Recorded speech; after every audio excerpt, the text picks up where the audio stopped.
ਹਾਲਾਤ ਬਹੁਤ ਮਾੜੇ ਹੋ ਗਏ ਆ ਯੋਗੀ ਜੀ। ਜਿੰਨੀ ਨਿਊ ਜਨਰੇਸ਼ਨ ਹੈ ਤੁਸੀਂ ਦੇਖਦੇ ਆ ਕੰਟੀਨਿਊਸ ਲੱਖਾਂ ਹਜ਼ਾਰਾਂ ਦੇ ਵਿੱਚ ਜਾ ਰਹੀ ਹੈ ਮਹੀਨਿਆਂ ਦੇ ਪ੍ਰਤੀ। ਪੰਜਾਬ ਆਲਮੋਸਟ ਖਾਲੀ ਹੈ। ਉਦੋਂ ਜਵਾਨੀ ਪੜ੍ਹੀ ਲਿਖੀ ਸੀਗੀ, ਉਹਨੇ ਸੋਚਿਆ ਵੀ ਇੱਕ ਵਾਰੀ ਵੋਟ ਕੈਪਟਨ ਨੂੰ ਪਾ ਦੇ ਸ਼ਾਇਦ ਸਾਨੂੰ ਨੌਕਰੀ ਮਿਲ ਜਾਵੇ। ਇੱਦਾਂ ਦੇ ਲੋਕ ਇੱਕ ਵਾਰੀ ਝਾਂਸੇ 'ਚ ਆ ਗਏ। ਤੁਹਾਡੀ ਟੱਕਰ ਜਿਹੜੀ ਹੈ ਉਹ ਇਹਨਾਂ ਦੇ ਨਾਲ ਹੋਣ ਵਾਲੀ ਹੈ। ਇਹ ਕੋਈ ਕੰਮ ਗਣਾ ਸਕਦੇ ਆ ਇਹਨਾਂ ਨੇ ਕਿ ਆਹ ਹਲਕੇ ਦੇ ਵਿੱਚ ਕੀਤਾ? ਤੁਹਾਡੀ ਨਜ਼ਰ ਦੇ ਵਿੱਚ ਕੋਈ ਇੰਨੇ ਸਮੇਂ ਦੇ ਦੌਰਾਨ 70 ਸਾਲ ਦੇ ਵਿੱਚ ਕਰੋਨਾ ਦੇ ਟਾਈਮ 'ਤੇ ਪੌਣੇ 2.5 ਤੋਂ ਪੌਣੇ 3 ਲੱਖ ਦੀ ਟਾਂਡੇ ਦੀ ਆਬਾਦੀ ਸੀ। ਸਾਡੇ ਕੋਲ ਇੱਕ ਵੀ ਹਸਪੀਟਲ ਐਸਾ ਨਹੀਂ ਸੀ ਜੇ ਕਿਸੇ ਦਾ ਪਰਿਵਾਰ ਦੇ ਬੱਚੇ ਨੂੰ ਕਰੋਨਾ ਹੁੰਦਾ ਤਾਂ ਅਸੀਂ ਉਹਨੂੰ ਚੱਕ ਕੇ ਸਰਕਾਰੀ ਹਸਪੀਟਲ 'ਚ ਬੈੱਡ 'ਤੇ ਪਾ ਦਿੱਤੇ। ਪ੍ਰੋਪਰ ਟੀਚਰ ਹੋਣ, ਕੋਈ ਵਧੀਆ ਸਕੂਲ ਹੋਣ, ਇਹਨੂੰ ਕਹਿੰਦੇ ਸਮਾਰਟ ਸਕੂਲ। ਨਾ ਕਿ ਸਮਾਰਟ ਸਕੂਲ ਇਹਨੂੰ ਕਹਿੰਦੇ ਆ ਗੇਟ ਦੇ ਬਾਹਰਲੇ ਪਾਸੇ ਰੰਗ ਫੇਰਤਾ, ਸਕੂਲਾਂ ਦੇ ਫੋਟੋ ਵਾਦੀਆਂ ਸਿੱਖਣ ਲਈ ਆਓ, ਸੇਵਾ ਲਈ ਜਾਓ, ਜੇ ਉਹ ਕਰਕੇ ਜਦੋਂ ਅੰਦਰ ਗੇਟ ਖੋਲਦੇ ਆ ਲੱਕ ਨਾਲੋਂ ਉੱਚਾ ਉੱਚਾ ਘਾਹ ਜੰਮਿਆ ਹੁੰਦਾ, ਭੰਗ ਜੰਮੀ ਹੁੰਦੀ ਆ, ਬਾਥਰੂਮ ਬੱਚਿਆਂ ਦੇ ਕਰਨੇ ਨੂੰ ਕੋਈ ਜਗ੍ਹਾ ਨਹੀਂ ਹੁੰਦੀ। ਇਹ ਪਤਾ ਨਹੀਂ ਕਿਹੜੇ ਸਮਾਰਟ ਸਕੂਲ ਲਈ ਫਿਰਦੇ ਆ। ਤੁਹਾਡਾ ਸਭ ਤੋਂ ਪਹਿਲਾ ਤੇ ਵੱਡਾ ਕੰਮ ਕੀ ਹੋਏਗਾ ਕਿ ਮੈਂ ਆਪਣੇ ਹਲਕੇ ਨੂੰ ਸਭ ਤੋਂ ਪਹਿਲਾਂ ਆਹ ਦੇਣੀ ਹੈ? ਐਜੂਕੇਸ਼ਨ, ਹੈਲਥ, ਬਿਜਲੀ, ਲੋਕਾਂ ਦੇ ਬੱਚਿਆਂ ਨੂੰ ਰੁਜ਼ਗਾਰ। 70-72 ਸਾਲ 'ਚ ਸਾਡੇ ਕੋਲੋਂ ਨਾਲੀਆਂ, ਗਲੀਆਂ, ਸੜਕਾਂ ਹੀ। ਮੈਂ ਕਰੋੜਾਂ ਰੁਪਈਆ ਪੰਜਾਬ ਤੇ ਬਿਜ਼ਨਸ 'ਤੇ ਲਾ ਕੇ ਅਫਸਰਾਂ ਦੇ ਫੱਟਿਆਂ ਤੋਂ ਬਗੈਰ ਬੈਠ ਕੇ ਰੋਣ ਤੋਂ ਸਿਵਾਏ ਮੈਂ ਖੱਟਿਆ ਕੀ ਆ? ਸਤਿ ਸ਼੍ਰੀ ਅਕਾਲ ਜੀ, ਤੁਸੀਂ ਦੇਖ ਰਹੇ ਹੋ ਇਸ ਵੇਲੇ ਪੰਜਾਬੀ ਨੈਸ਼ਨਲ ਟੀਵੀ। ਮੈਂ ਹਾਂ ਤੁਹਾਡਾ ਆਪਣਾ ਚਰਨਜੀਤ ਜੋਗੀ। ਪੰਜਾਬ ਦੇ ਵਿੱਚ ਮੌਸਮ ਹੈ ਸਰਦੀ ਦਾ, ਪਰ ਸਮਾਂ ਹੈ ਵੋਟਾਂ ਦਾ।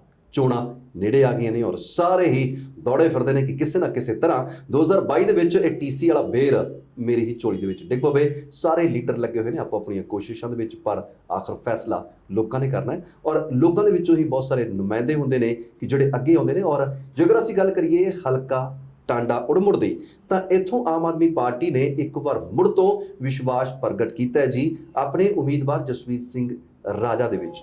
ਜਸਵੀਰ ਸਿੰਘ ਰਾਜਾ 2017 ਦੇ ਵਿੱਚ ਵੀ ਇੱਥੋਂ ਉਮੀਦਵਾਰ ਸਨ ਤੇ ਹੁਣ ਇੱਕ ਵਾਰ ਮੁੜ ਤੋਂ ਆਮ ਆਦਮੀ ਪਾਰਟੀ ਦੀ ਟਿਕਟ ਤੋਂ ਆਪਣੀ ਕਿਸਮਤ ਅਜ਼ਮਾ ਰਹੇ ਨੇ। ਅੱਜ ਸਾਡੇ ਨਾਲ ਨੇ, ਆਓ ਉਹਨਾਂ ਦੇ ਨਾਲ ਗੱਲਬਾਤ ਕਰਦੇ ਹਾਂ। ਸਭ ਤੋਂ ਪਹਿਲਾਂ ਤੇ ਜਸਵੀਰ ਸਿੰਘ ਰਾਜਾ ਜੀ, ਸਾਡੇ ਇਸ ਪ੍ਰੋਗਰਾਮ ਵਿੱਚ ਤੁਹਾਡਾ ਨਿੱਘਾ ਸਵਾਗਤ। ਪੰਜਾਬੀ ਨੈਸ਼ਨਲ ਟੀਵੀ ਦਾ ਮੈਂ ਦਿਲ ਦੀਆਂ ਗਹਿਰਾਈਆਂ ਤੋਂ ਧੰਨਵਾਦ ਕਰਦਾ ਕਿ ਤੁਸੀਂ ਮੈਨੂੰ ਨਿਮਾਣੇ ਨੂੰ ਆਪਣੀ ਗੱਲ ਲੋਕਾਂ ਵਿੱਚ ਰੱਖਣ ਲਈ ਅੱਜ ਸਮਾਂ ਦਿੱਤਾ।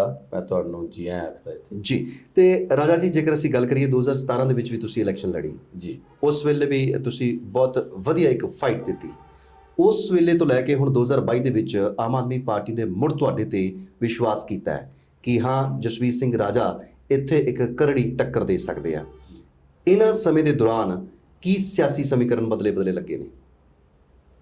ਦੇਖੋ 17 ਦੀ ਤਾਂ 22 ਦੇ ਵਿੱਚ ਬੜਾ ਫਰਕ ਆ। 17 ਦੇ ਵਿੱਚ ਲੋਕਾਂ ਨੇ ਮੇਰੀ ਆਪਣੀ ਸੋਚਣੀ ਹੈ ਕਿ ਕੈਪਟਨ ਸਾਹਿਬ ਤੇ ਵਿਸ਼ਵਾਸ ਕਰ ਲਿਆ, ਕਿਉਂਕਿ 2002 ਚ ਕਹਿੰਦੇ ਜੀ ਪਾਣੀਆਂ ਦਾ ਇਹ ਮੁੱਦੇ ਤੇ ਬੜਾ ਤਗੜਾ ਸਟੈਂਡ ਲਿਆ ਸੀ ਜੀ। ਉਹ ਜਿਹੜੀਆਂ ਲੋਕਾਂ ਦੇ ਘਰ ਘਰ ਜਾ ਕੇ ਕਾਰਡ ਭਰਾਏ ਸੀ, ਘਰ ਘਰ ਨੌਕਰੀ, 2500 ਰੁਪਈਆ ਬੁਢਾਪਾ ਪੈਨਸ਼ਨ, 51,000 ਸਗਨ ਸਕੀਮ, ਰੁਜ਼ਗਾਰ ਭੱਤਾ ਜੀ, ਕਰਜ਼ਾ ਮਾਫੀ, ਬੇਅਦਬੀ ਦੇ ਮਾਫੀ ਇਹ ਖਤਮ ਕਰਾਂਗੇ। ਲੋਕਾਂ ਨੇ ਕਿਤੇ ਨਾ ਕਿਤੇ ਵਿਸ਼ਵਾਸ ਕਰ ਲਿਆ। ਉਹ ਜਦੋਂ ਕਿਸਾਨ ਵਿਚਾਰਾ ਵੋਟ ਪਾਉਣ ਗਿਆ, ਹਰੇਕ ਦੇ ਤਾਂ ਕਰਜ਼ਾ ਸੀ ਜੀ, ਉਹ ਕਹਿੰਦੇ ਚਲੋ ਸ਼ਾਇਦ ਤਾਂ ਸਾਡਾ ਕਰਜ਼ਾ ਮਾਫ ਹੋ ਜਾਊ, ਨਹੀਂ ਬਟਨ ਦਬਾਤਾ। ਜਿੰਨੀ ਸਾਡੀ ਨਿਊ ਜਨਰੇਸ਼ਨ ਸੀਗੀ, ਕਿਉਂਕਿ ਹਾਲਾਤ ਬਹੁਤ ਮਾੜੇ ਹੋ ਗਏ ਆ ਯੋਗੀ ਜੀ। ਜਿੰਨੀ ਨਿਊ ਜਨਰੇਸ਼ਨ ਹੈ ਤੁਸੀਂ ਦੇਖਦੇ ਆ ਕੰਟੀਨਿਊਸ ਲੱਖਾਂ ਹਜ਼ਾਰਾਂ ਦੇ ਵਿੱਚ ਜਾ ਰਹੀ ਹੈ ਮਹੀਨਿਆਂ ਦੇ ਪ੍ਰਤੀ ਜੀ ਜੀ। ਪੰਜਾਬ ਆਲਮੋਸਟ ਖਾਲੀ ਆ। ਬਿਲਕੁਲ ਉਹ ਹੀ ਇੱਥੇ ਰਹਿ ਗਿਆ ਜਿਹਦੇ ਕੋਲ ਕੋਈ ਕਹਿ ਲਓ ਜਰੀਆ ਨਹੀਂ ਬਣਿਆ, ਸਾਧਨ ਨਹੀਂ ਹੈਗੇ, ਸਾਧਨ ਨਹੀਂ, ਇਨਕਮ ਸੋਰਸ ਕਹਿ ਲਈਏ ਕੁਛ ਵੀ। ਉਦੋਂ ਜਵਾਨੀ ਪੜ੍ਹੀ ਲਿਖੀ ਸੀਗੀ, ਉਹਨੇ ਸੋਚਿਆ ਵੀ ਇੱਕ ਵਾਰੀ ਵੋਟ ਕੈਪਟਨ ਨੂੰ ਪਾ ਦੇ ਸ਼ਾਇਦ ਸਾਨੂੰ ਨੌਕਰੀ ਮਿਲ ਜਾਊ। ਇੱਦਾਂ ਦੇ ਲੋਕ ਇੱਕ ਵਾਰੀ ਝਾਂਸੇ 'ਚ ਆ ਗਏ। ਜਿਹੜਾ ਬਾਈ ਹੈ ਨਾ, ਲੋਕਾਂ ਦੀ ਕੋਈ ਤਮੰਨਾ ਵੀ ਇਹ ਵੀ ਦੇਖ ਲੈ, ਇਹ ਵੀ ਦੇਖ ਲੈ, ਇੱਕ ਵਾਰੀ ਇਹਨਾਂ ਨੂੰ ਵੀ ਦੇਖ ਲਓ। ਉਹ ਇਹਨਾਂ ਨੂੰ ਕਿ ਦੇਖ ਲਓ ਕਿਉਂ ਕਹਿੰਦੇ ਕਿ ਕੇਜਰੀਵਾਲ ਸਾਹਿਬ ਨੇ ਜੋ ਦਿੱਲੀ ਦੇ ਵਿੱਚ ਕਰ ਦਿਖਾਇਆ, ਲੋਕ ਕੇਜਰੀਵਾਲ ਸਾਹਿਬ ਤੇ ਵਿਸ਼ਵਾਸ ਕਰਦੇ ਆ। ਜੋ ਕਹਿੰਦੇ ਆ ਕੇਜਰੀਵਾਲ ਜੋ ਕਹਿੰਦਾ ਉਹ ਕਰਦਾ ਜੀ। ਜੇਕਰ ਇੰਨੇ ਕੌਨਫੀਡੈਂਸ ਦੇ ਨਾਲ ਤੁਸੀਂ ਕਹਿੰਦੇ ਹੋ ਕਿ ਜੋ ਦਿੱਲੀ ਦੇ ਵਿੱਚ ਕੇਜਰੀਵਾਲ ਸਾਹਿਬ ਨੇ ਕਰ ਦਿਖਾਇਆ, ਉਹ ਅਸੀਂ ਇੱਥੇ ਕਰ ਦਿਖਾਵਾਂਗੇ। ਹੁਣ ਇੱਥੇ ਤੁਹਾਡੇ ਕੋਲ ਕਰਕੇ ਦਿਖਾਉਣ ਦੇ ਵਾਸਤੇ ਕੀ ਹੈ ਕਿ ਇੰਨੇ ਦੇਰ ਤੋਂ ਤੁਸੀਂ ਇਸ ਹਲਕੇ ਦੇ ਵਿੱਚ ਵਿਚਰ ਰਹੇ ਹੋ, ਕੀ ਲੱਗਦੀਆਂ ਨੇ ਕਿ ਤੁਹਾਨੂੰ ਕੀ ਮੁੱਖ ਸਮੱਸਿਆ ਜਿਹੜੀਆਂ ਸਾਡੀਆਂ ਨੇ ਉਹ ਕਿਹੜੀਆਂ ਨੇ? ਦੇਖੋ, ਜਿਹੜੀਆਂ ਮੁੱਖ ਸਮੱਸਿਆ ਨਾ ਹੂੰ ਉਹ ਕਿਸੇ ਇੱਕ ਪਾਰਟੀ ਦੀਆਂ ਨਹੀਂ, ਹੂੰ ਪੰਜਾਬ ਵਿੱਚ ਰਹਿੰਦੇ ਹਰੇਕ ਇੱਕ ਇਨਸਾਨ ਦੀ ਸਮੱਸਿਆ ਹੈ ਜੀ। ਸਭ ਤੋਂ ਵੱਡੀ ਦੇਖੋ ਸਮੱਸਿਆ ਆ ਕਿ ਅੱਜ ਐਜੂਕੇਸ਼ਨ ਦਾ ਬੇੜਾ ਗਰਕ ਹੋ ਚੁੱਕਾ ਸਰਕਾਰੀ ਸਕੂਲਾਂ 'ਚ। ਹੂੰ ਹੁਣ ਜਿਸ ਪਰਿਵਾਰ ਦੇ ਵਿੱਚ 2 ਤੋਂ 3 ਬੱਚੇ ਆ 10ਵੀਂ ਤੱਕ ਪੜ੍ਹਦੇ ਆ, 10-15 ਹਜ਼ਾਰ ਰੁਪਈਆ ਤਾਂ ਉਹਨਾਂ ਦਾ ਖਰਚਾ ਹੈ ਜੀ। ਐਜੂਕੇਸ਼ਨ ਦਾ ਮੇਨ ਮਕਸਦ ਆ ਪੰਜਾਬ ਨੂੰ ਜੇ ਤੁਸੀਂ ਤੰਦਰੁਸਤ ਬਣਾਉਣਾ ਤਾਂ ਤੁਹਾਨੂੰ ਐਜੂਕੇਸ਼ਨ 'ਤੇ ਵਰਕ ਕਰਨਾ ਪੈਣਾ। ਹੂੰ ਔਰ ਟਾਂਡੇ ਦੀ ਤੁਸੀਂ ਵੀ ਦੇਖਦੇ 5-7 ਕਿਲੋਮੀਟਰ ਦੀ ਇੱਧਰ ਰੱਸੀ ਫੜ ਲਈਏ ਜੀ DGP ਵੀ ਇੱਥੇ ਸਰਕਾਰੀ ਸਕੂਲਾਂ 'ਚ ਪੜ੍ਹ ਕੇ ਲੱਗੇ ਆ, ਜੀ ਬੜੀਆਂ ਪੋਸਟਾਂ ਤੇ ਰਹੇ ਆ ਜੀ। ਠੀਕ ਹੈ ਜੀ। ਬਿਲਕੁਲ। ਸਰਕਾਰੀ ਸਕੂਲਾਂ ਨੂੰ ਮਾਫੀਏ ਨੇ ਦਬਾਤਾ, ਹੂੰ ਮਾਫੀਏ ਪੈਦਾ ਹੋ ਗਏ ਨਾ, ਮਾਫੀਏ ਐਜੂਕੇਸ਼ਨ ਦੇ ਵਿੱਚ ਵੀ ਮਾਫੀਆ, ਬੱਸਾਂ ਦੇ ਵਿੱਚ ਵੀ ਮਾਫੀਆ, ਕੇਬਲ ਮਾਫੀਆ, ਮੈਡੀਕਲ ਦੇ ਵਿੱਚ ਵੀ, ਮੈਡੀਕਲ ਦੇ ਵਿੱਚ ਵੀ ਮਾਫੀਆ। ਹੂੰ ਅੱਜ ਜੇ ਰੱਬ ਨਾ ਕਰੇ ਕਿਸੇ ਦੇ ਘਰ ਬਿਮਾਰੀ ਦਾ ਪਹਿਰਾ ਆ ਜਾਵੇ ਜੀ, ਲੋਕਾਂ ਤੋਂ ਪੈਸਾ ਨਹੀਂ ਹੈ ਕਿ ਉਹ ਆਪਣੇ ਘਰ ਦੇ ਮਰੀਜ਼ ਨੂੰ ਕਿਸੇ ਚੰਗੇ ਹਸਪੀਟਲ 'ਚ ਦਿਖਾ ਦੇਣ। ਜੇ ਵੀ ਨਹੀਂ ਇਜਾਜ਼ਤ ਦੇ ਰਹੀ ਜੀ। ਪਹਿਲਾਂ ਬਿਜਲੀ ਨੇ ਕੜੇਲ ਕੱਢੇ 10-10 20-20 ਹਜ਼ਾਰ ਰੁਪਈਆ, ਜਿਹੜਾ ਬੰਦਾ 300 ਰੁਪਏ 400 ਰੁਪਈਆ ਦਿਹਾੜੀ ਕਰਦਾ ਸੀਗਾ ਉਹਦਾ ਹੀ 7-7 8-8 10-10 ਹਜ਼ਾਰ ਰੁਪਈਆ ਬਿੱਲ ਹੁੰਦਾ ਸੀ। ਪਹਿਲਾਂ ਤਾਂ ਬਿਜਲੀ ਨੇ ਲੋਕਾਂ ਦੇ ਤੋੜੇ ਜੀ, ਐਜੂਕੇਸ਼ਨ ਨੇ ਲੋਕਾਂ ਨੂੰ ਮਾਰਿਆ। ਠੀਕ ਹੈ।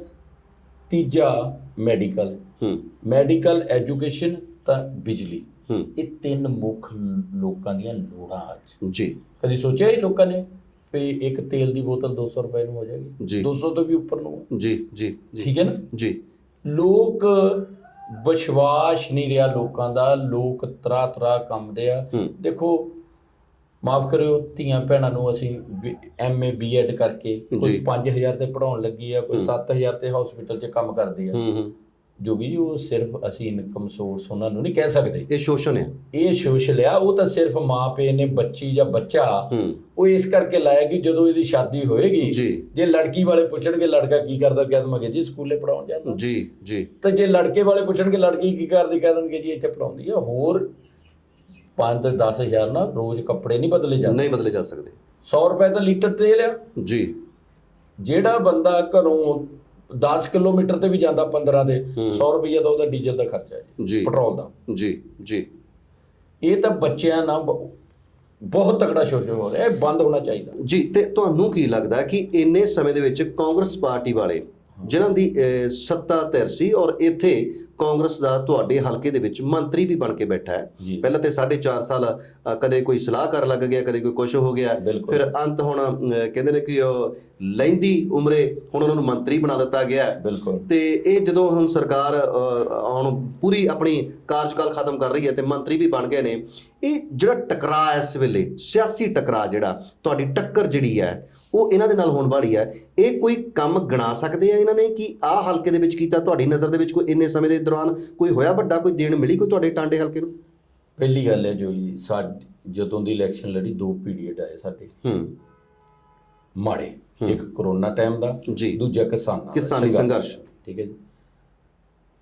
70 ਸਾਲ ਤੋਂ ਹੀ ਸਰਕਾਰਾਂ ਬਣਦੀਆਂ ਆਉਂਦੀਆਂ, ਅਕਾਲੀ ਦਲ BJP ਕਾਂਗਰਸ, 15 ਸਾਲ ਮੰਤਰੀ ਸਾਹਿਬ ਨੂੰ ਹੋ ਗਏ ਜੀ, ਕੰਟੀਨਿਊਸ ਜਿੱਤਦੇ ਆ ਰਹੇ। 2 ਵਾਰੀ ਚਲੋ ਜਿੱਤੇ, ਸਰਕਾਰ ਨਹੀਂ ਬਣੀ। ਇੱਕ ਵਾਰੀ ਇਹਨੇ ਆਜ਼ਾਦ ਜਿੱਤ ਕੇ ਸਮਰਥਨ ਕਰਤਾ ਅਕਾਲੀ ਦਲ ਦਾ, ਉਹ ਵੀ ਜਿੱਤੇ ਵਰਗੇ ਜੀ, ਸਰਕਾਰ ਵਰਗੇ, ਸਰਕਾਰ ਦੇ ਵਿੱਚ ਹੀ ਆ। ਹਾਂ, ਐਤਕੀ ਫੁੱਲ ਇਹਨਾਂ ਦੀ ਮੈਜੋਰਟੀ ਸੀ ਵਿਧਾਨ ਸਭਾ 'ਚ ਵੀ,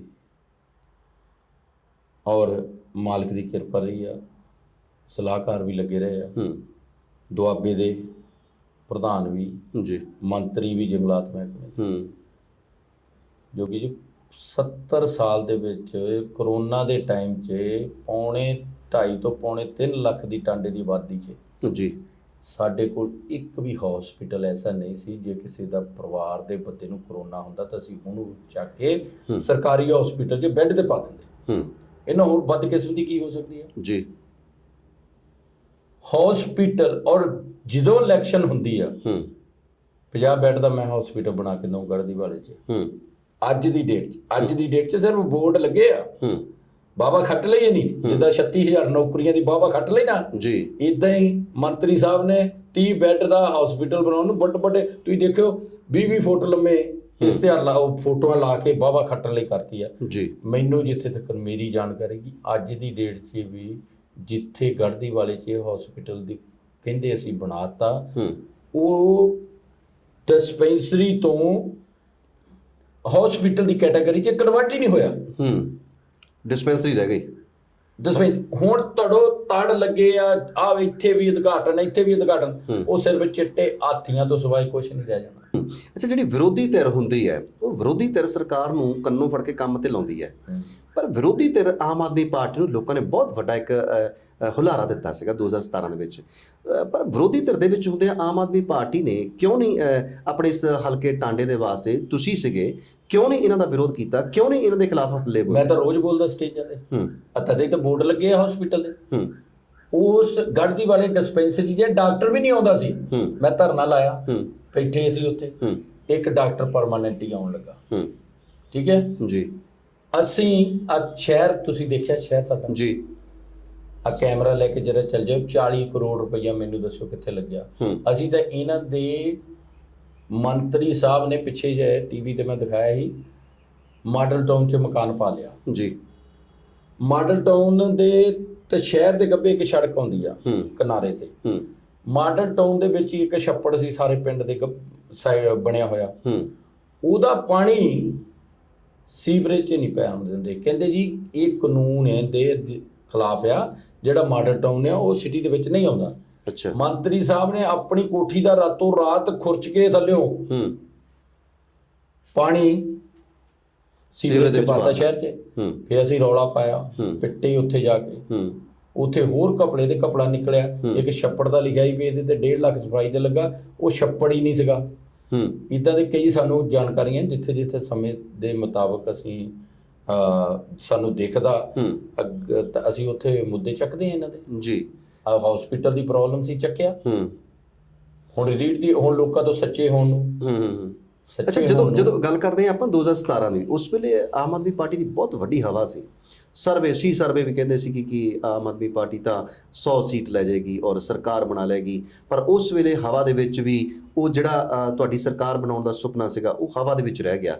ਅੱਜ ਜੇਕਰ ਅਸੀਂ 2022 ਦੀ ਗੱਲ ਕਰਦੇ ਹਾਂ ਤੇ 2022 ਦੇ ਵਿੱਚ ਤੁਹਾਨੂੰ ਕੀ ਲੱਗਦਾ ਹੈ, ਕਿਉਂਕਿ ਹੁਣ ਹਾਲਾਤ ਵੀ ਬਹੁਤ ਬਦਲੇ ਹੋਏ ਨੇ, ਇੱਕ ਸਰਕਾਰ ਇਹਨਾਂ ਦੀ ਹੈਗੀ ਆ, ਉਤੋਂ ਮੰਤਰੀ ਵੀ ਬਣੇ ਨੇ, ਉਤੋਂ ਜਿਹੜੀਆਂ ਕਿ ਇੱਕ ਹੁਣ ਨਵਾਂ ਜਿਹੜਾ ਤੁਹਾਨੂੰ ਟਾਂਡੇ ਨੂੰ ਤਹਿਸੀਲ ਦਾ ਜਿਹੜਾ ਦਰਜਾ ਦਿਵਾਤਾ, ਉਹਦਾ ਕੋਈ ਫਰਕ, ਕੋਈ ਅਸਰ, ਕੋਈ ਲੋਕਾਂ ਦੇ ਵਿੱਚ ਕੋਈ ਹੋਏਗਾ ਦਿਲਾਂ ਦੇ ਉੱਪਰ, ਕੋਈ ਮਾੜਾ ਮੋਟਾ ਕਿ ਨਹੀਂ?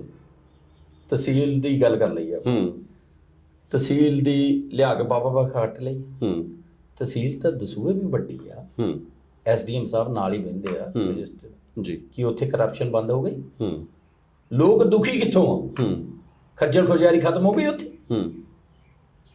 ਗੱਲ ਵੱਡੀ ਛੋਟੀ ਦੀ ਨਹੀਂ, ਗੱਲ ਕਰਪਸ਼ਨ ਤੋਂ ਲੋਕ ਦੁਖੀ ਆ, ਖੱਜਲ ਖੁਜਾਰੀ ਤੋਂ ਦੁਖੀ ਆ। ਸਵੇਰੇ ਆ ਕੇ ਲਾਈਨਾਂ 'ਚ ਲੱਗ ਜਾਂਦੇ ਆ, ਤਹਿਸੀਲਦਾਰ ਸਾਹਿਬ ਦਾ ਹੀ ਨਹੀਂ ਪਤਾ ਕਦੋਂ ਆਉਣਾ, ਨਾਇਬ ਸਾਹਿਬ ਦਾ ਹੀ ਨਹੀਂ ਪਤਾ ਕਦੋਂ ਆਉਣਾ। ਲੋਕ ਦੁਖੀ ਸਿਸਟਮ ਤੋਂ ਆ ਜੀ, ਵੱਡੀ ਛੋਟੀ ਦੀ ਨਹੀਂ ਗੱਲ।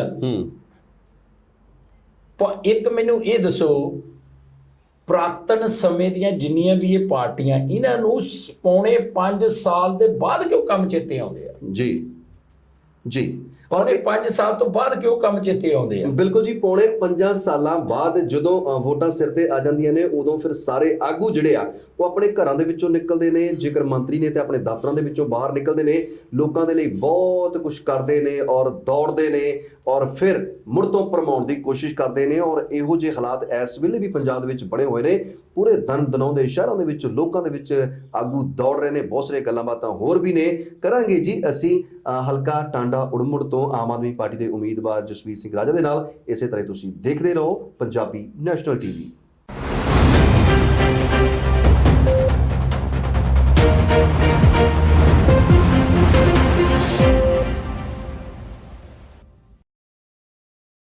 ਇਸ ਬ੍ਰੇਕ ਤੋਂ ਬਾਅਦ ਇੱਕ ਵਾਰ ਮੁੜ ਤੋਂ ਤੁਹਾਡਾ ਸਵਾਗਤ ਪੰਜਾਬੀ ਨੈਸ਼ਨਲ ਟੀਵੀ ਤੇ। ਅਸੀਂ ਜੁੜੇ ਹੋਏ ਹਾਂ ਜੀ ਇਸ ਵੇਲੇ ਹਲਕਾ ਟਾਂਡਾ ਉੜਮੁੜ ਤੋਂ ਆਮ ਆਦਮੀ ਪਾਰਟੀ ਦੇ ਉਮੀਦਵਾਰ ਜਸਵੀਰ ਸਿੰਘ ਰਾਜਾ ਜੀ ਦੇ ਨਾਲ ਗੱਲਾਂ ਬਾਤਾਂ ਚੱਲ ਰਹੀਆਂ ਨੇ। ਔਰ ਰਾਜਾ ਜੀ, ਜੇਕਰ ਅਸੀਂ ਗੱਲ ਕਰੀਏ, ਤੁਸੀਂ ਸਿੱਖਿਆ ਦੀ ਗੱਲ ਕੀਤੀ ਹੈ, ਸਿੱਖਿਆ ਦੇ ਵਿੱਚ ਸਾਡੇ ਇੱਥੇ ਹਲਕੇ ਟਾਂਡੇ ਦੇ ਵਿੱਚ ਜੇਕਰ ਅਸੀਂ ਗੱਲ ਕਰੀਏ ਤਾਂ ਇੱਥੇ ਜੇਕਰ ਸਿੱਖਿਆ ਦੀ ਗੱਲ ਕਰੀਏ ਹਾਲਾਤ ਬਹੁਤ ਮਾੜੇ ਨੇ। ਜੇਕਰ ਸਿੱਖਿਆ ਦੇ ਵਿੱਚ ਅਸੀਂ ਕਰੀਏ ਤੇ ਸਿੱਖਿਆ ਦੇ ਲਈ ਕੋਈ ਵਧੀਆ ਕਾਲਜ ਆ, ਉਸ ਕਾਲਜ ਦੇ ਹੋਏ ਨਾ ਹੋਏ ਦਾ ਵੀ ਕੋਈ ਫਾਇਦਾ ਨਹੀਂ। ਇਹ ਕਿਉਂ ਸਰਕਾਰਾਂ ਇਸ ਕੰਮ ਦੇ ਪ੍ਰਤੀ ਅਵੇਸਨੀਆਂ ਹੋ ਜਾਂਦੀਆਂ? ਉਹਦਾ ਤਾਂ ਕਹਿੰਦੇ ਕਿ ਅਸੀਂ ਹਰ ਥਾਂ ਮੈਡੀਕਲ ਕਾਲਜ ਖੋਲ੍ਹਣੇ ਆ, ਅਸੀਂ ਕਾਲਜ ਖੋਲਾਂਗੇ, ਸਰਕਾਰੀ ਸਕੂਲ ਸਮਾਰਟ ਬਣਾ ਦੇਣੇ ਆ। ਸਿੱਖਿਆ ਦਾ ਪੱਧਰ ਤਾਂ ਦਿਨ ਬ ਦਿਨ ਡਿੱਗਦਾ ਜਾ ਰਿਹਾ। ਤੁਸੀਂ ਕਾਲਜਾਂ ਦੀ ਗੱਲ ਕੀਤੀ ਖੋਲ੍ਹਣ ਲਈ, ਪਿੱਛੇ ਜੇ ਚੰਨੀ ਸਾਹਿਬ ਢੋਲਬਾਹੀ ਮੇਰੇ ਖਿਆਲ ਕਾਲਜ ਦਾ ਉਦਘਾਟਨ ਕਰਕੇ ਗਏ ਜੀ। ਇਹਨਾਂ ਨੂੰ ਪੁੱਛੋ, ਸਰਕਾਰ ਨੂੰ, ਮੈਂ ਤੁਹਾਡੇ ਮੀਡੀਆ ਰਾਹੀਂ ਪੁੱਛਦਾ ਜੀ, ਨਵੇਂ ਕਾਲਜ ਖੋਲ੍ਹਣ ਦਾ ਮੀਨ ਕੀ ਆ? ਨਵੇਂ ਕਾਲਜ ਖੋਲ੍ਹਣ ਦਾ ਇਹੋ ਹੀ ਹੈ ਨਾ ਕਿ ਲੋਕਾਂ ਨੂੰ ਜੌਬ ਜੀ ਮਿਲੇਗੀ ਜੀ, ਬੱਚੇ ਉੱਥੇ ਆਉਣਗੇ, ਪੜ੍ਹਨਗੇ ਜੀ। ਸਰਕਾਰੀ ਕਾਲਜਾਂ ਤੇ ਸਰਕਾਰੀ ਸਕੂਲਾਂ 'ਚ ਅੱਜ ਮੈਨੂੰ ਤੁਸੀਂ ਦੱਸ ਦਿਓ ਕਿਹਦਾ ਬੱਚਾ ਜਾ ਰਿਹਾ? ਸਿਰਫ ਗਰੀਬ ਦਾ ਜੀ, ਪਰਦੇਸੀ ਲੋਕਾਂ ਦੇ ਜੀ। ਕਿਉਂ? ਲੋਕਾਂ ਨੂੰ ਵਿਸ਼ਵਾਸ ਹੀ ਨਹੀਂਗਾ। ਵਿਸ਼ਵਾਸ ਕਿਉਂ ਨਹੀਂਗਾ? 30 ਵਿਦਿਆਰਥੀ, 2-3 ਅਧਿਆਪਕ। ਜਿਹੜਾ ਤੀਜਾ ਅਧਿਆਪਕ ਆ ਉਹਦੀ 2 ਦਿਨ ਡਿਊਟੀ ਇੱਥੇ, 2 ਦਿਨ ਡਿਊਟੀ 10 ਕਿਲੋਮੀਟਰ ਦੇ ਦੂਏ ਸਕੂਲ 'ਚ ਜੀ। ਬੇੜਾ ਗਰਕ ਤਾਂ ਲੋਕਾਂ ਦਾ ਐਜੂਕੇਸ਼ਨ ਦਾ ਇਹੋ ਕਰਨ ਲੱਗੇ। ਆ ਪਿੱਛੇ ਜੇ ਟੀਵੀ ਦੇ ਵਿੱਚ ਤੁਸੀਂ ਦੇਖਦੇ ਬੜਾ ਕ੍ਰੈਡਿਟ ਖੱਟਿਆ ਜੀ, smart school smart school smart school ਜੀ। ਮੈਨੂੰ ਤਾਂ ਲੱਗਦਾ ਇਹਨਾਂ ਨੂੰ ਪਤਾ ਹੀ ਨਹੀਂ ਵੀ ਸਮਾਰਟ ਸਕੂਲ ਹੁੰਦੇ ਕੀ ਹੈ, ਮੀਨ ਕੀ ਹੈ ਇਹਦਾ, ਕੀ ਤਸਵੀਰ ਹੈ ਸਮਾਰਟ ਸਕੂਲਾਂ ਦੀ ਅਸਲ। ਮੈਂ ਉਹੀ ਦੱਸਣ ਲੱਗਾ ਜੀ, ਸਮਾਰਟ ਸਕੂਲ ਕਿਹਨੂੰ ਕਹਿੰਦੇ ਆ? ਜਾਂ ਤਾਂ ਮੈਂ ਕਹਾਂ ਵੀ ਅਨਐਜੂਕੇਟਡ ਹੀ ਆ ਜਿਹੜੇ ਇਹਨਾਂ ਨੂੰ ਪਤਾ ਨਹੀਂਗਾ।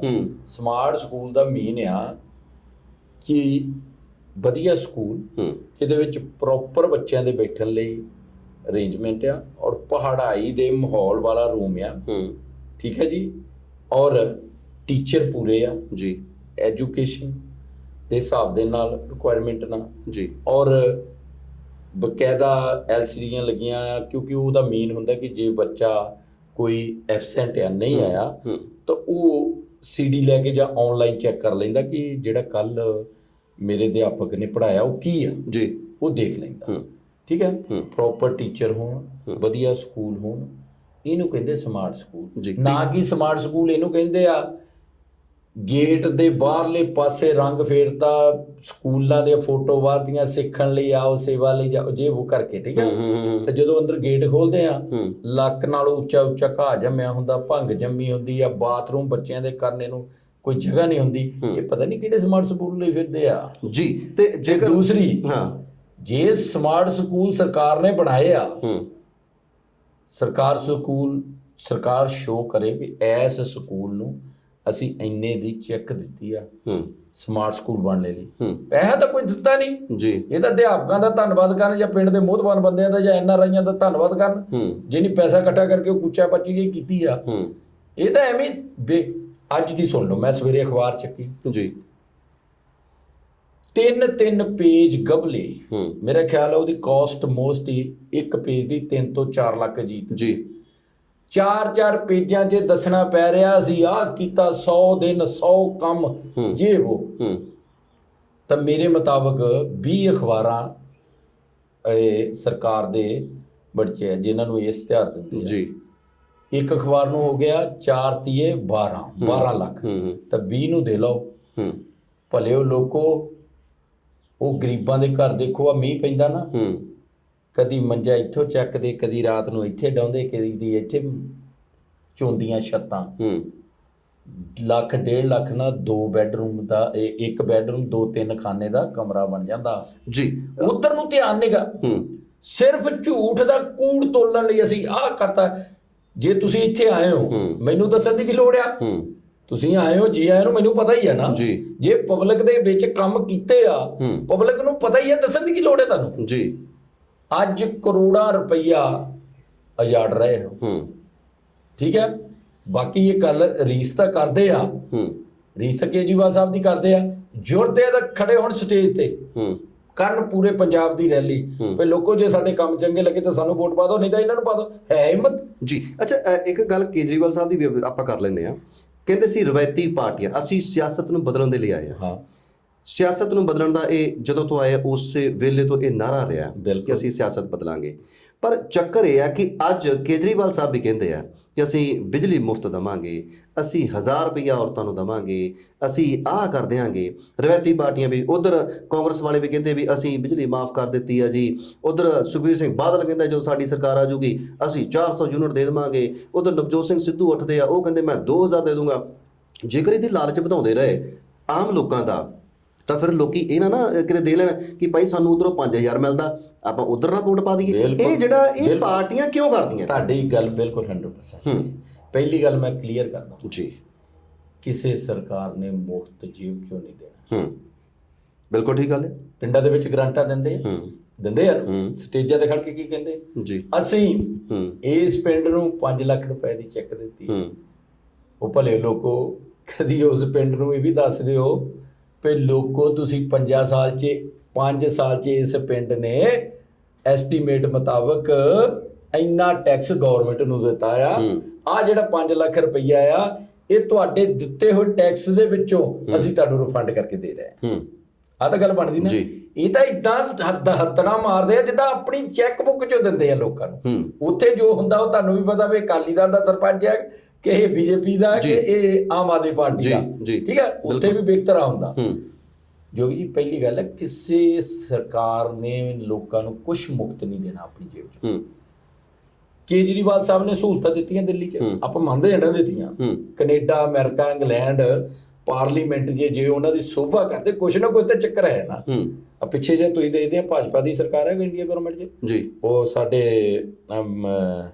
ਰਾਘਵ ਚੱਡਾ ਜੀ ਨੂੰ ਬੈਸਟ ਪੋਲੀਟੀਸ਼ੀਅਨ ਅਵਾਰਡ ਦਿੱਤਾ। ਅਸੀਂ ਸਿਆਸਤ ਵਾਕਿਆ ਹੀ ਉਹ ਬੈਸਟ ਪੋਲੀਟੀਸ਼ੀਅਨ ਅਵਾਰਡ ਦਿੱਤਾ ਕਿਉਂਕਿ ਉਹ ਬੜੇ ਸੱਜ ਸੰਵਰ ਕੇ ਰਹਿੰਦੇ। ਹਾਂ ਨਹੀਂ, ਜੋ ਗੱਲ ਕਹਿੰਦੇ ਉਹਨਾਂ ਦੀ ਗੱਲ ਦਾ ਲੋਕਾਂ ਦੇ ਪ੍ਰਭਾਵ ਤੇ ਆ ਗੱਲ ਕਹਿਣ ਦਾ। ਗੱਲ ਆਪਣਾ ਪੱਖ ਰੱਖਣ, ਪ੍ਰਭਾਵੀ ਸ਼ਖਸੀਅਤ ਦੇ ਤੌਰ ਤੇ, ਕਿਉਂਕਿ ਉਮਰ ਬੜੀ ਛੋਟੀ ਆ। ਠੀਕ ਆ। ਉੱਥੇ ਜੋ ਅੱਜ ਤੱਕ ਮੈਨੂੰ ਦੱਸੋ ਕੇਜਰੀਵਾਲ ਸਾਹਿਬ ਨੇ 1 ਰੁਪਈਆ ਵੀ ਕਰਜ਼ਾ ਚੜਾਇਆ ਦਿੱਲੀ ਗਵਰਨਮੈਂਟ 'ਚ? ਸਾਰੀ ਦੁਨੀਆ ਨੂੰ ਪਤਾ ਜਿੰਨਾ ਬਜਟ ਸੀ ਡਬਲ ਕੀਤਾ। ਸਹੂਲਤਾਂ ਕਿੰਨੀਆਂ ਦਿੱਤੀਆਂ? ਬਿਜਲੀ ਦਿੱਤੀ ਜੀ, ਪਾਣੀ ਦਿੱਤਾ, ਡਾਕਟਰੀ ਫ੍ਰੀ ਦਿੱਤੀ। ਠੀਕ ਹੈ ਜੀ, ਡਾਕਟਰੀ ਫ੍ਰੀ ਦਿੱਤੀ, ਸਕੂਲਾਂ ਦੀ ਐਜੂਕੇਸ਼ਨ। ਅਮਰੀਕਾ ਦੀ ਰਾਸ਼ਟਰਪਤੀ ਦੀ ਵਾਈਫ ਦੇਖਣ ਆ ਰਹੀ ਸਪੈਸ਼ਲ, ਜਿਹਨੇ ਕਿੰਨਾ ਰੋਕਿਆ। ਗੁਜਰਾਤ ਦਿਖਾ ਦਿੰਦੇ, ਉਹ ਦਿਖਾ ਦਿੰਦੇ, ਕਹਿੰਦੇ ਨਹੀਂ ਦਿੱਲੀ ਵਾਲੇ ਦੇ ਦੇਖਣੇ ਬਣਾਏ ਹੋਏ। ਕੁਛ ਨਾ ਕੁਛ ਤਾਂ ਹੈ ਨਾ। ਅੱਜ ਅਸੀਂ ਦਿੱਲੀ, ਸਾਡੇ ਪੰਜਾਬ ਦੇ ਬਹੁਤ ਲੋਕ ਰਹਿੰਦੇ ਆ। ਪਿੱਛੇ ਜੇ ਮੈਂ ਪ੍ਰਚਾਰ ਕਰਦਾ ਸੀਗਾ ਤਾਂ ਮੈਂ ਉੱਥੇ ਤਾਂ ਵਿੱਚੋਂ ਖੜਾ ਹੋ ਗਿਆ, ਬਿੱਲ ਕੱਢ ਕੇ ਕਹਿੰਦਾ ਜੀ ਸਾਡੀਆਂ 200 ਕਿੰਨੀਆਂ ਯੂਨਿਟ ਆ, ਦੇਖੋ ਜ਼ੀਰੋ ਬਿੱਲ ਜੀ। ਕੁਛ ਨਾ ਕੁਛ ਤਾਂ ਹੈ ਨਾ। ਦਿੱਲੀ ਦੇ ਵਿੱਚ ਲੋਕਾਂ ਦਾ ਦਿੱਤਾ ਹੋਏ ਟੈਕਸ ਦਾ ਪੈਸਾ ਪਹਿਲੀ ਸਰਕਾਰ ਆਈ ਜਿਹਨੇ ਲੋਕਾਂ ਤੇ ਇਨਵੈਸਟ ਕੀਤਾ। ਇਹਨੂੰ ਆਪਾਂ ਬਾਹਰਲੇ ਸੋਸ਼ਲ ਸਿਕਿਉਰਿਟੀ ਕਹਿ ਦਿੰਦੇ ਆ। ਸਹੂਲਤਾਂ ਜੀ, ਲਾਲਚ ਨਹੀਂ ਗਏ ਹੋ। ਪਹਿਲੇ ਅਸੀਂ ਗਰੰਟੀਆਂ ਕਿੰਨੀਆਂ ਦਿੱਤੀਆਂ? 4-5 ਦੇਤੀਆਂ। ਇਹ ਸਾਰੀਆਂ ਗਰੰਟੀਆਂ ਪੂਰੀਆਂ ਹੋ ਜਾਣਗੀਆਂ? ਬਿਲਕੁਲ ਕਰਾਂਗੇ, 100%। ਪੰਜਾਬ ਦੇ ਸਿਰ ਜਿਹੜਾ ਇੰਨਾ ਕਰਜ਼ਾ ਆ, ਉਸ ਕਰਜ਼ੇ ਦੀ ਗੱਲ ਕੋਈ ਪਾਰਟੀ ਨਹੀਂ ਕਰ ਰਹੀ। ਮੈਂ ਦੱਸਣ ਲੱਗਾ ਜੀ, ਕਰਜ਼ਾ ਚੜਿਆ ਕਿਉਂ? ਇਹ ਕਰਜ਼ਾ ਅੱਜ ਦਾ ਨਹੀਂ, ਇਹ ਕਰਜ਼ਾ 1984 ਦਾ ਚੜਿਆ। 84 ਦਾ ਚੜਿਆ, ਠੀਕ ਹੈ। ਲੋਨ ਨੂੰ ਲੱਥ ਸਕਦਾ ਜੀ। ਇੰਡੀਆ, ਪੰਜਾਬ ਗਵਰਨਮੈਂਟ ਤੋਂ ਪੈਸਾ ਬਹੁਤ ਆ। ਮੈਨੂੰ ਅੱਜ ਜੋਗੀ ਜੀ ਦੱਸੋ, ਜਦੋਂ ਦੀ ਆਪਾਂ ਪੜ੍ਹਦੇ ਸੀਗੇ, ਜਿਹੜਾ ਫ੍ਰੀ ਫਾਰਮ ਸੀ ਅੱਜ ਉਹਦੀ 100 ਰੁਪਈਆ ਕੀਮਤ ਜੀ। ਕੋਈ ਚੀਜ਼ ਦੀ ਕੀਮਤ ਘਟੀ। ਜਿਹੜੇ ਫ੍ਰੀ ਫਾਰਮ ਸੀਗੇ ਲੋਕਾਂ ਨੂੰ ਦੇਈਦੇ, ਐਪਲੀਕੇਸ਼ਨਾਂ ਦੇਈਦੀਆਂ, ਠੀਕ ਹੈ ਜੀ, ਉਹ ਪੈਸਾ, ਉਹ ਜਿਹੜੇ ਪ੍ਰਾਈਜ਼ ਆ ਉਹ ਤੋਂ 20 ਗੁਣਾ ਜ਼ਿਆਦਾ ਉਹਦੀ ਇੰਨੀ ਫੀਸਾਂ ਰੱਖਦੀਆਂ ਸਕੂਲਾਂ ਦੀਆਂ, ਸਰਕਾਰੀ ਦੀਆਂ। ਹੋਰ ਅਸਲਾਈ ਰੀਨਿਊ ਕਰਾਉਣਾ ਹੋਵੇ ਕਿੰਨੇ ਹਜ਼ਾਰ ਆ ਇੱਕਦਮ ਚੱਕਦਾ। ਸੋਭਾ ਸੈਂਟਰ ਖੋਲੇ, ਉਹਦੇ ਵਿੱਚ ਜਾਓ, ਕਿਹੜੀ ਚੀਜ਼ ਦੀ ਫੀਸ ਨਹੀਂਗੀ, ਹਰੇਕ ਚੀਜ਼ ਦੀ। ਪੈਸਾ ਬਹੁਤ ਆ। ਆਪਾਂ ਜ਼ਿਮੀਦਾਰ ਦੇਖਦੇ, ਆਪਾਂ ਸੁਣਦੇ ਹੁੰਦੇ, ਮੈਂ ਵੀ ਜ਼ਿਮੀਦਾਰ ਆ। ਜਦੋਂ ਪਾਣੀ ਲਾਈਦਾ ਨਾ ਕਿਆਰੇ 'ਚ, ਜਿਹੜੇ ਕਿਆਰੇ 'ਚ ਨੌਰ ਪੈ ਗਿਆ, ਪਾਣੀ ਅੱਗੇ ਤੁਰਦਾ ਹੀ ਨਹੀਂ। ਪੰਜਾਬ ਦੇ ਖਜ਼ਾਨੇ ਨੂੰ MLA ਨੌਰ ਬਣ ਗਏ। ਇਹ ਨੌਰਾਂ 'ਚ ਪਈ ਜਾਂਦਾ ਆ, ਮਾਫੀਏ 'ਚ ਪਈ ਜਾਂਦਾ ਆ, ਖਜ਼ਾਨੇ ਨੂੰ ਜਾ ਰਹੇ ਨੇ ਆ। ਅਸੀਂ ਕੀ ਕਰਨਾ? ਅਸੀਂ ਉਹ ਪੂਰ ਦੇਣੇ ਆ, ਪੱਟ ਦੇਣੇ ਆ। ਉੱਥੋਂ ਨੌਰਾਂ 'ਚ ਪੈਸਾ ਜਾਣਾ ਬੰਦ ਹੋ ਗਿਆ, ਆਪੇ ਖਜ਼ਾਨੇ ਨੂੰ ਚੜ ਜਾਣਾ ਜੀ। ਤੁਹਾਨੂੰ ਕੀ ਲੱਗਦਾ ਕਿ ਇਹ ਜੇ ਮੰਨ ਲਓ ਲੋਕ ਤੁਹਾਨੂੰ ਮੌਕਾ ਦਿੰਦੇ ਆ ਆਉਣ ਵਾਲੇ ਸਮੇਂ ਦੇ ਵਿੱਚ, ਹਲਕੇ ਟਾਂਡੇ ਦੇ ਵਿੱਚ ਲੋਕ ਤੁਹਾਡੇ ਤੇ ਯਕੀਨ ਕਰਦੇ ਆ, ਤੁਹਾਨੂੰ ਵਿਧਾਨ ਸਭਾ ਦੇ ਵਿੱਚ ਭੇਜਦੇ ਆ, ਤੁਹਾਡਾ ਸਭ ਤੋਂ ਪਹਿਲਾ ਤੇ ਵੱਡਾ ਕੰਮ ਕੀ ਹੋਏਗਾ ਕਿ ਮੈਂ ਆਪਣੇ ਹਲਕੇ ਨੂੰ ਸਭ ਤੋਂ ਪਹਿਲਾਂ ਆਹ ਦੇਣੀ ਹੈ? ਐਜੂਕੇਸ਼ਨ, ਹੈਲਥ, ਬਿਜਲੀ, ਠੀਕ ਹੈ ਜੀ, 3 ਮੁੱਖ ਤੇ ਔਰ ਲੋਕਾਂ ਦੇ ਬੱਚਿਆਂ ਨੂੰ ਰੁਜ਼ਗਾਰ, ਇਹ ਮੁੱਖ ਏਜੰਡਾ ਹੋਏਗਾ ਸਾਡਾ। ਜੀ। ਕਾਰਨ ਕੀ, ਜੇ ਅਸੀਂ ਇਹ 3-4 ਚੀਜ਼ਾਂ ਬਿਜਲੀ ਦਾ ਕਰ ਦਈਏ, ਐਜੂਕੇਸ਼ਨ ਦਾ ਤਾਂ ਹੈਲਥ ਦਾ, ਹਰੇਕ ਘਰ ਦੀ ਜੇਬ 'ਚ 10 ਤੋਂ 15-20 ਹਜ਼ਾਰ ਰੁਪਈਆ ਹਰੇਕ ਪਰਿਵਾਰ ਨੂੰ ਬਚਣ ਆਪਣਾ ਕਰ। ਅੱਜ ਡਿਵੈਲਪਮੈਂਟ ਕਰਨੇ ਦੀ ਲੋੜ ਹੈ ਲੋਕਾਂ ਦੀ। 70-72 ਸਾਲ 'ਚ ਸਾਡੇ ਕੋਲੋਂ ਨਾਲੀਆਂ, ਗਲੀਆਂ, ਸੜਕਾਂ ਹੀ ਨਹੀਂ ਬਣੀਆਂ। ਹਾਲੇ ਤੱਕ ਲੋਕ ਉਹਦੇ ਨਾਂ ਤੇ ਵੋਟਾਂ ਮੰਗਦੇ ਆ ਨਾ। ਆ ਸਾਡੇ ਵੀ ਤੁਸੀਂ ਕੈਮਰਾ ਲੈ ਕੇ ਜਾਓ, ਦੇਖੋ ਥਾਂ ਪੱਥਰ ਲਾ ਤੇ ਬੁਰਾ ਮੰਦਾ ਹਾਲ ਆ ਪੌਣੇ 5 ਸਾਲ ਬਾਅਦ, ਠੀਕ ਹੈ ਜੀ। ਚੱਕਰ ਇਹ ਆ, ਦਿੱਲੀ ਦੇ ਵਿੱਚ 3 ਵਾਰੀ ਮੁੱਖ ਮੰਤਰੀ ਬਣਨਾ ਕੇਜਰੀਵਾਲ ਦਾ ਵੱਡੇ ਤੋਂ ਵੱਡਾ, ਜਿਹੜਾ ਮੈਂ ਆਪਣੀ ਥਿੰਕ ਕਰਦਾ ਆ, ਐਜੂਕੇਸ਼ਨ, ਹੈਲਥ, ਬਿਜਲੀ, ਪਾਣੀ, ਇਹਨੂੰ ਸੁਧਾਰ ਕਰਕੇ ਲੋਕਾਂ ਨੇ ਵੋਟਾਂ ਪਾਈਆਂ। ਆਮ ਆਦਮੀ ਪਾਰਟੀ ਆਪਣਾ ਟਾਂਡੇ ਦੇ ਵਿੱਚ ਇਸ ਵੇਲੇ ਮੁਕਾਬਲਾ ਕਿਹਦੇ ਨਾਲ ਸਮਝਦੀ ਆ? ਅਕਾਲੀ ਦਲ ਨਾਲ, ਕਾਂਗਰਸ ਦੇ ਨਾਲ, ਜਾਂ ਫਿਰ ਕਿਸੇ ਹੋਰ ਦੇ ਨਾਲ? ਦੇਖੋ, ਮੈਂ ਤਾਂ ਮਾਲਕ ਦੀ ਕੋਲੋਂ ਡਰ ਕੇ ਗੱਲ ਕਹਿਣਾ, ਇਹ ਡਿਸਾਈਡ ਲੋਕਾਂ ਨੇ ਕਰਨਾ, ਮੈਂ ਨਹੀਂ ਕਰਨਾ। ਮੇਰੇ 'ਚ ਕੋਈ ਪਾਵਰ ਨਹੀਂ। ਮੈਂ ਤਾਂ ਇੱਕ ਨਿਮਾਣੇ ਘਰ ਦਾ ਮਾਤਾ ਪਿਤਾ ਟੀਚਰ ਸੀ, 7-8 ਖੇਤ ਸੀਗੇ ਸਾਡੇ, 2 ਭੈਣਾਂ 2 ਭਰਾ ਸੀਗੇ, ਠੀਕ ਹੈ ਨਾ, ਬੈਲ ਸੈਟਲ ਸੀ ਉੱਥੇ। ਮੈਂ ਅਮਰੀਕਾ ਛੱਡ ਕੇ ਇੱਥੇ ਲੋਕਾਂ ਦੇ ਮੂਹਰੇ ਹੱਥ ਜੋੜਦਾ। ਅੱਛਾ, ਅਮਰੀਕਾ ਛੱਡ ਕੇ ਤੁਸੀਂ ਆਏ? ਕਈ ਵਾਰ ਲੋਕ ਇਹ ਵੀ ਕਹਿੰਦੇ ਆ ਕਿ ਅਮਰੀਕਾ ਦੀ ਪੱਕੀ ਸਿਟੀਜ਼ਨਸ਼ਿਪ ਤੁਹਾਡੇ ਕੋਲ ਹੈ, ਤੁਸੀਂ ਇੱਧਰ ਕੀ ਕਰਦੇ ਹੋ? ਮੈਂ ਇੱਧਰ ਨਹੀਂ, ਮੈਂ ਛੱਡੀ। ਅੱਛਾ, ਛੱਡੀ ਕਿਉਂ? ਮੈਂ ਕਰੋੜਾਂ ਰੁਪਈਆ ਪੰਜਾਬ ਤੇ ਬਿਜ਼ਨਸ ਤੇ ਲਾ ਕੇ, ਅਫਸਰਾਂ ਦੇ ਫੱਟਿਆਂ ਤੋਂ ਬਗੈਰ ਬੈਠ ਕੇ ਰੋਣ ਤੋਂ ਸਿਵਾਏ ਮੈਂ ਖੱਟਿਆ ਕੀ ਆ? ਮੈਂ ਸੋਚਦਾ ਹੀ ਜੇ ਮੇਰਾ ਇਹੋ ਹਾਲ ਆ, ਆਮ ਲੋਕਾਂ ਦਾ, ਕਿਸਾਨਾਂ ਦਾ ਕੀ ਹਾਲ ਹੋਏਗਾ? ਬਿਊਰੋਕ੍ਰੇਸੀ ਕਿੱਥੇ ਆ? ਸੁਣਾਈ ਹੈ ਕੋਈ? ਸੁਣਾਈ ਹੈ? 35 ਸਾਲ ਕੋਰਟਾਂ ਦੇ ਵਿੱਚ ਲੰਘ ਜਾਂਦੇ ਇਨਸਾਫ ਲੈਣ ਨੂੰ ਜੀ, ਸਿਰਫ ਦੱਸਣ ਨੂੰ ਵੀ ਇਹ ਚੀਜ਼ ਮੇਰੀ ਆ। ਬਿਲਕੁਲ ਸਹੀ ਨੂੰ ਸਹੀ ਦੱਸਣ ਲਈ ਬੰਦਾ ਹਾਰ ਟੁੱਕ। ਕਈ ਤਾਂ ਲੋਕ ਮੈਂ ਦੇਖਦਾ ਕੋਰਟਾਂ ਦੇ ਵਿੱਚ ਉਹਨਾਂ ਦੀ ਡੈਥ ਹੀ ਹੋ ਜਾਂਦੀ ਆ, ਕੇਸ ਚੱਲਦੇ ਰਹਿੰਦੇ ਆ ਜੀ। ਬਿਲਕੁਲ। ਤੁਸੀਂ ਹੁਣ ਮਾਫ ਕਰਿਓ, ਸਾਡੇ ਲੋਕਾਂ ਨੂੰ ਕੰਮ ਕਿੱਥੇ ਆ? 4 ਲੋਕਾਂ ਨਾਲ ਕੰਮ ਆ, 4 ਲੋਕਾਂ ਨਾਲ ਟਾਂਡੇ ਨੂੰ, 4 ਲੋਕਾਂ ਨਾਲ ਗੜਦੀ ਵਾਲੇ ਨੂੰ, ਬਿਜਲੀ ਡਿਪਾਰਟਮੈਂਟ, ਤਹਿਸੀਲਦਾਰ, SHO ਤਾਂ BDO। ਜਿਸ MLA 'ਚ ਇੰਨੀ ਜ਼ਰੂਰਤ ਨਹੀਂ, ਅਸੀਂ 4 ਬੰਦੇ ਨੂੰ ਬਿਠਾ ਕੇ ਕਮਰੇ 'ਚ ਪਿਆਰ ਨਾਲ ਇੱਕੋ ਗੱਲ ਕਹਿ ਦਈਏ, ਦੇਖੋ ਮੈਂ ਲੋਕਾਂ ਦਾ ਨੁਮਾਇੰਦਾ, ਲੋਕਾਂ ਨੇ ਮੈਨੂੰ ਚੁਣਿਆ ਜੀ, ਮੈਂ ਲੋਕਾਂ ਦਾ ਨੌਕਰ, ਤੁਸੀਂ ਗਵਰਨਮੈਂਟ ਦੇ ਮੁਲਾਜ਼ਮ ਤੇ ਨੌਕਰ ਹੋ, ਲੋਕਾਂ ਦੇ ਦਿੱਤੇ ਹੋਏ ਪੈਸੇ ਦੇ ਨਾਲ ਤਨਖਾਹ ਤੁਹਾਨੂੰ ਮਿਲਦੀ ਆ। ਮੇਰੀ ਬੇਨਤੀ ਆ, ਤੁਹਾਡੇ 4 ਹੀ ਡਿਪਾਰਟਮੈਂਟਾਂ ਦਾ ਮੇਰੇ ਘਰ ਰਸ਼ ਨਾ ਪਵੇ ਤਾਂ ਲੋਕਾਂ ਨੂੰ ਇਨਸਾਫ ਮਿਲਣ ਲੱਪਣਾ, ਗੱਲ ਕੁਝ ਵੀ ਨਹੀਂ ਗਈ। ਬਿਲਕੁਲ ਜੀ, ਔਰ ਆਸ ਕਰਦੇ ਹਾਂ ਕਿ ਇਹ ਗੱਲਾਂ ਜਿਸ ਤਰ੍ਹਾਂ ਦੀਆਂ ਜਸਵੀਰ ਸਿੰਘ ਰਾਜਾ ਉਹਨਾਂ ਨੇ ਅੱਜ ਸਾਡੇ ਨਾਲ ਇਸ ਪ੍ਰੋਗਰਾਮ ਦੇ ਵਿੱਚ ਕੀਤੀਆਂ ਨੇ, ਆਸ ਕਰਦੇ ਕਿ ਜੇ ਲੋਕਾਂ ਨੇ ਤੁਹਾਨੂੰ ਇਸ ਸੇਵਾ ਦਾ ਮੌਕਾ ਦਿੱਤਾ ਹੈ ਤੇ ਪੰਜਾਬ ਵਾਸੀ ਆਸ ਕਰਨਗੇ ਕਿ ਤੁਸੀਂ ਹਲਕੇ ਟਾਂਡੇ ਨੂੰ ਆਪਣੇ ਸੁਪਨਿਆਂ ਦਾ ਜ਼ਰੂਰ ਬਣਾਓਗੇ। ਤੁਸੀਂ ਸਾਡੇ ਨਾਲ ਇਸ ਪ੍ਰੋਗਰਾਮ ਦੇ ਵਿੱਚ ਆਏ, ਬਹੁਤ ਸਾਰੀਆਂ ਗੱਲਾਂ ਬਾਤਾਂ ਕੀਤੀਆਂ, ਤੁਹਾਡਾ ਬਹੁਤ ਬਹੁਤ ਸ਼ੁਕਰੀਆ ਜੀ। ਔਰ ਇਸੇ ਤਰ੍ਹਾਂ ਹੀ ਅਸੀਂ ਇਹਨਾਂ ਚੋਣਾਂ ਦੇ ਦੌਰਾਨ ਬਹੁਤ ਸਾਰੇ ਹਲਕਿਆਂ ਦੇ ਵਿੱਚ ਜਾਂਦੇ ਰਹਾਂਗੇ, ਉਸ ਹਲਕੇ ਦਾ ਹਾਲ ਉਹਨਾਂ ਉਮੀਦਵਾਰਾਂ ਦੀ ਜ਼ੁਬਾਨੀ ਤੁਹਾਨੂੰ ਸੁਣਾਉਂਦੇ ਰਹਾਂਗੇ। ਅੱਜ ਦੀ ਇਸ ਗੱਲਬਾਤ ਵਿੱਚ ਤੁਸੀਂ ਸਾਡੇ ਨਾਲ ਜੁੜੇ, ਤੁਹਾਡਾ ਬਹੁਤ ਬਹੁਤ ਧੰਨਵਾਦ। ਦਿਓ ਇਜਾਜ਼ਤ, ਬਹੁਤ ਬਹੁਤ ਸ਼ੁਕਰੀਆ।